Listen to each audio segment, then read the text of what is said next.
الله رب العزت به د انسان نیکو عملونو او بدو عملونو ته جزئی دا ورکوي. د نیکو عملونو به ځان ته جزئی، د بدو عملونو به ځان ته جزئی وي او خپل عمل کوونکي ته به راحت او تکلیف دا رسي. د حضرت ابن مبارک رضی الله تعالی عنه د حضرت زید بن اسلم رضی الله تعالی عنه روایت کوي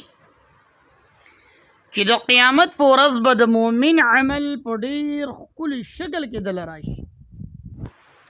ښکلي بهترینه ځواني به وي، مخ به ډیر زیات ښایسته او ډیره زیاته بهترینه خوشبویي به د دې نه خیږي.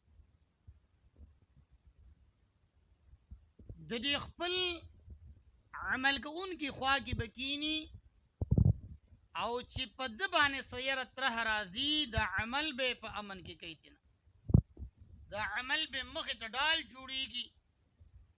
او د هغې یرې تره نه به چې کوم دی په حفظ او په امان کې ساتي. نو چې کله دا مړی د دې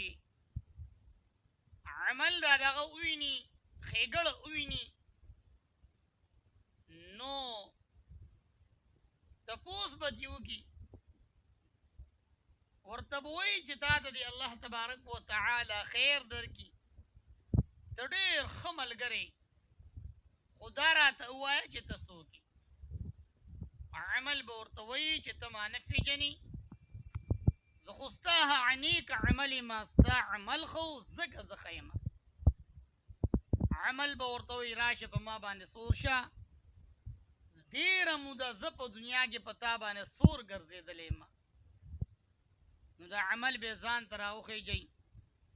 او الله تبارک وتعالی حضور ته به بوزي. الله ربی کریم ته به عرض کړي یا الله په دنیا کې خلکو تجارتونه وکړو، نفع ترې حاصله کړه، چا نور کسبونه وکړل د هغې نه فایدې دا حاصلې کړلې، لیکن دا سړی په دنیا کې زما سره مشغولو. الله تبارک وتعالی به ورته وفرمایي ته څه غواړې وایه. دا نیک عمل به عرض وکړي ربه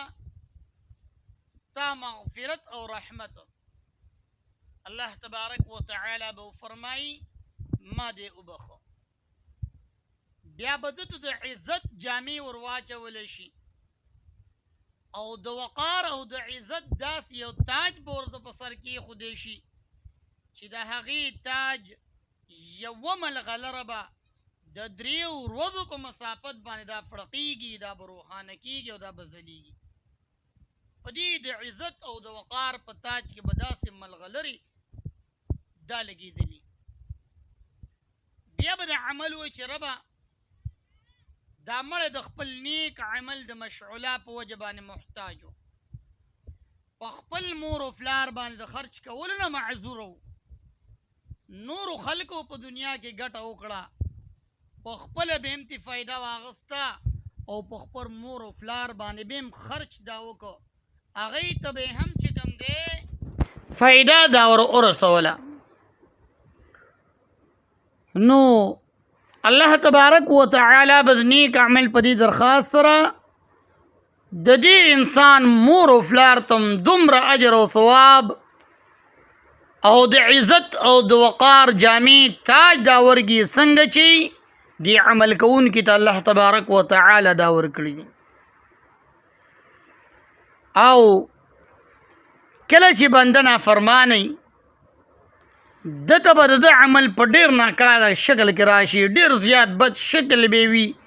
یو خطرناکه بدبویي به ترې خیږي، دا عمل به د ده په خوا کې کیني او چې کله د باندې یره ترخه راځي دا عمل به پکې زیاتې کوي، دی به وایي چې ښې وغره به وی.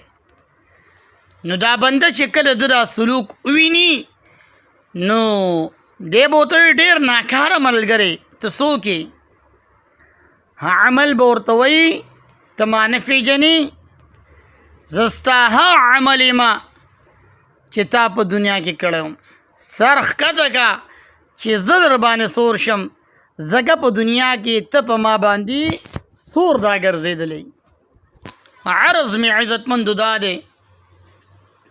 چې نیک عمل به انسان ته راحت خوشحالي دا ورکوي او دا نیک عمل چې انسان کړی دا به ډېر بهترین شکل او صورت کې دل راشي خوشبویانې به تخیږي ښایسته ځواني به وي او بد عمل دا به ډېر ناکاره ملګری عزتمندو دی به کوشش کوي چې دا انسان رسوا شي دی شرمنده شي دته الله تبارک و تعالی درناک عذاب دا ورکي نیک عمل کې عزتمند فیدی دی نیک عمل کې الله رب کریم د دنیا او د آخرت عزتونه موږ او تاسو دپاره ایښودي دي چې موږ او تاسو د الله تبارک و تعالی عبادت بندګۍ کې خپل ځانونه چې کوم دي دا مشغول او مصروفه کړو